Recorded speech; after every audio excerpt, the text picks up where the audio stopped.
হাসিনা ইস্যুতে এবার ভুল বদল করল ভারতের দায়িত্বশীল ব্যক্তিরাই বলছেন বাংলাদেশের রাজনীতিতে হাসিনার ফিরে আসার সম্ভাবনা নেই বললেই চলে। হাসিনা ছাড়া আওয়ামী লীগের হাল ধরার মতো তার পরিবারের তেমন কোনো যোগ্য নেতা তৈরি হয়নি। হেভিওয়েট নেতাদেরও এই দলে সভাপতি হওয়ার মতো গ্রহণযোগ্যতা নেই। তাহলে কি শেষ হতে যাচ্ছে অন্যতম বৃহৎ এই রাজনৈতিক দলের ঐতিহ্য? বাংলাদেশে হাসিনার রাজনৈতিক প্রত্যাবর্তন নিয়ে বিবিসি বাংলাকে একটি মন্তব্য করেছেন পিনাক রঞ্জন চক্রবর্তী। তিনি ঢাকায় ভারতের সাবেক হাই কমিশনার হিসেবে কাজ করেছেন। আওয়ামী লীগ এবং হাসিনার বেশ ঘনিষ্ঠজন হিসেবেই তিনি পরিচিত। পিনাক রঞ্জন চক্রবর্তী বলেন, বাংলাদেশের রাজনীতিতে হাসিনার ফিরে আসাটা শুধু কঠিন নয়, খুবই কঠিন। এখনো আওয়ামী লীগের বিরুদ্ধে বাংলাদেশের ক্ষোভ বিক্ষোভ চলছে, তাদের দলীয় সংগঠন ছত্রভঙ্গ।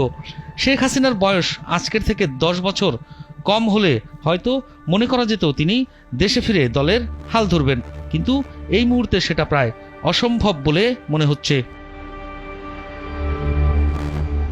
হাসিনার বয়স এখন 77 বছর। ভারতের বিশ্লেষকরা বলছেন, বাংলাদেশে আওয়ামী লীগের জনপ্রিয়তা এখন যে পর্যায়ে, তাতে জনগণের আস্থা ফিরতে কমপক্ষে 10 বছর লাগবে। হাসিনার বয়স হবে 87 বছর। এরপর হাসিনা সহ তাদের আওয়ামী লীগের নেতাদের বিরুদ্ধে যে পরিমাণ মামলা হয়েছে, তাতে স্বাভাবিক প্রক্রিয়ায় ওই সব মামলা থেকে ক্লিন চেক মিলতে আরও 1 দশক পেরিয়ে যেতে পারে। সুতরাং শতবর্ষী হাসিনা তখন দলের হাল ধরতে কতটুকু সক্ষম থাকবেন, সেটাই মুখ্য প্রশ্ন হয়ে দাঁড়িয়েছে। সেই বিবেচনায় বাংলাদেশের রাজনীতিতে হাসিনার প্রত্যাবর্তন সম্ভব না বললেই চলে।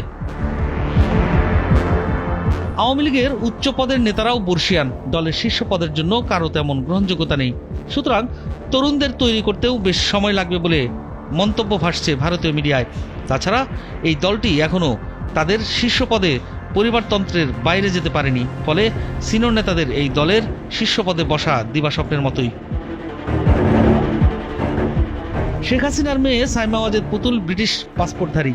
গত 15 বছর ধরেই তিনি মায়ের সঙ্গে থাকলেও তার রাজনৈতিক প্রজ্ঞা নিয়ে সন্দেহ রয়েছে খোদ আওয়ামী লীগের নেতাকর্মীদেরও। ছেলে সজীব ওয়াজেদ জয়ও এমন ঐতিহ্যবাহী একটি রাজনৈতিক দলের প্রধান হওয়ার মতো কোনো কারিশমা দেখাতে পারেনি। সুতরাং সেখানেও আস্থার সংকট রয়েছে। 69 বছর বয়সী শেখ রেহানারও রাজনৈতিক ব্যাকগ্রাউন্ড শক্ত না।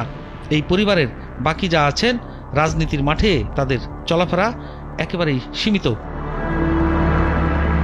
মুজিব পরিবারের অন্য সদস্যদের মধ্যে শেখ রেহানার ছেলে রাদওয়ান মুজিব ববিকে রাজনীতিতে কখনো সক্রিয় হতে দেখা যায়নি। তার বোন টিউলিপ সিদ্দিকী ব্রিটিশ রাজনীতির ভালো পদবিতে রয়েছেন। সেটা ছেড়ে বাংলাদেশের রাজনীতিতে আসার সম্ভাবনা রয়েছে বলে মনে হয় না। শেখ হেলাল, শেখ তন্ময় মামলার বোঝা মাথায় নিয়ে পলাতক। ফজলে তাপস, পরশ, শেখ সেলিম সবাই দেশ ছাড়া বলে জানা গেছে।